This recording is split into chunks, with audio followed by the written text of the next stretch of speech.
Bom dia! Hoje é dia 25/5/2026, manhã de segunda-feira, aqui na cidade de Lisboa, Portugal. Um bom dia, meu amigo, um bom dia, minha amiga. Palavra do dia para você hoje, nesta manhã de segunda-feira.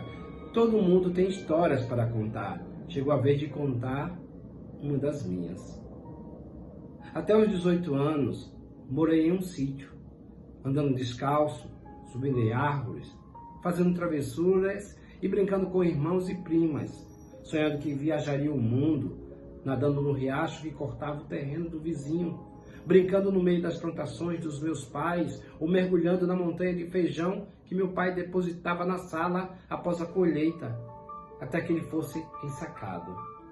Tenho inúmeras lembranças maravilhosas dessa época, mas quando tive que sair do sítio e ir para a cidade grande, e iniciar a minha vida em outra cidade em busca dos meus sonhos, não imaginaria que tantas coisas começariam a ficar complicadas em minha vida. Percebi que o mundo lá fora era bem diferente do que eu estava acostumado. Tinha que usar sapatos, aprender a se virar sozinho em uma cidade grande no meio daqueles arranha-céus.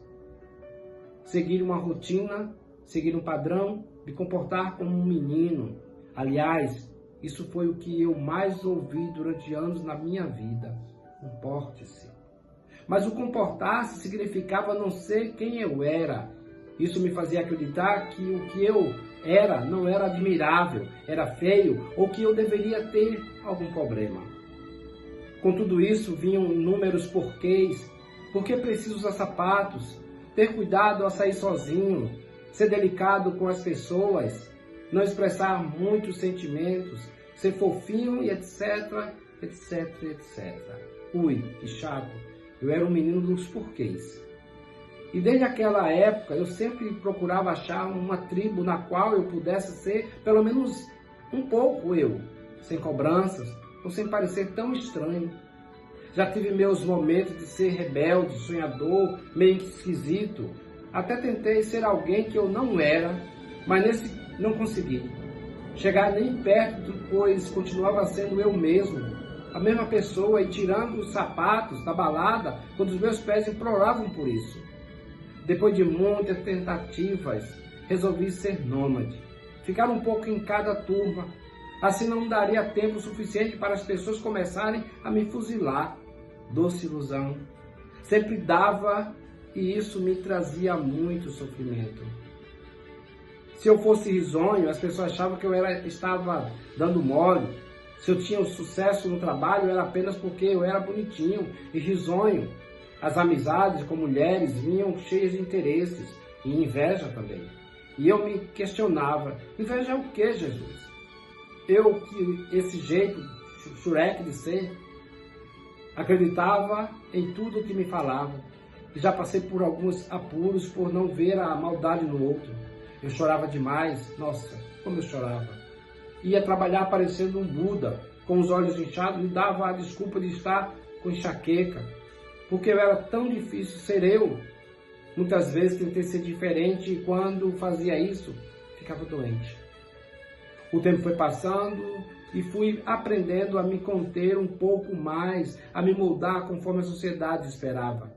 Comecei a frequentar um centro espírita que foi de grande valia, mas onde não fiquei por muito tempo. Por quê?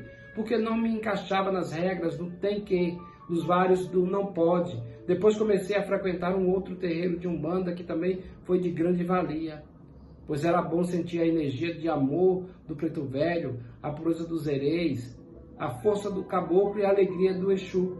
Mas também fiquei pouco tempo porque também tinha que ir e não pode. Gente, respeito todas as religiões, seus padrões e suas verdades.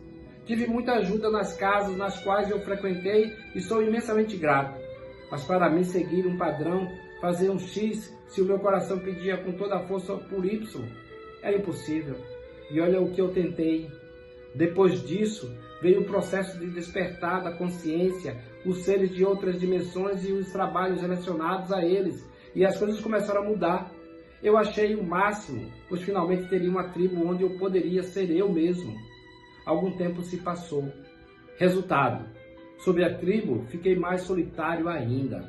A jornada por um tempo é muito só e sobre ser eu.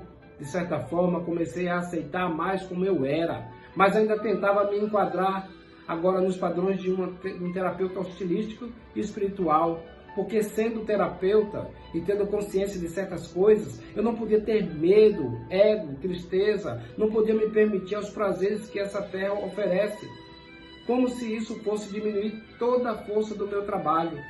Achava que teria que ser eu um super-humano, porque se não fosse, iriam começar de novo com todas as críticas e julgamentos. Durante um tempo, consegui manter isso, mas quanto mais eu despertava, mais os porquês apareciam novamente, e dessa vez eles vinham com muito mais força. E então eu comecei a entender que eu não tinha que nada, se o meu coração não quisesse. Vivemos num mundo de muitas crenças e mentiras. Alguém colocou na nossa cabeça que tem que ser assim e acreditamos, como forma de continuarmos sendo manipulados, limitados e reprimidos. Saindo de uma caixa e entrando na outra, mas na verdade continua sendo uma caixa só. Mudando a embalagem, entendi que devido a essas caixas, alguém sempre vai me julgar por algum motivo, então eu tinha que ser eu mesmo. O que o outro vai pensar é problema dele. O que importa é seguir meu coração e honrar a minha essência. Sou extremamente grato a tudo que vivi e a todos que passaram na minha vida através de todo esse processo e que hoje eu amo e aceito tudo o que eu sou, minha luz e minha sombra. Permito-me fluir através do coração, sendo um ser cada dia mais livre de crenças e do tem que, deixando transparecer apenas a beleza de ser quem se é. Por isso, seja você mesmo, sem máscara, sem filtros, sem porquês, simplesmente você. Pense nisso. Essa é a palavra do dia para você hoje, nesta manhã de segunda-feira. Todo mundo tem histórias para contar. Chegou a vez de contar uma das minhas. Fique com Deus e até o próximo vídeo, se Deus quiser. Assim seja. Amém.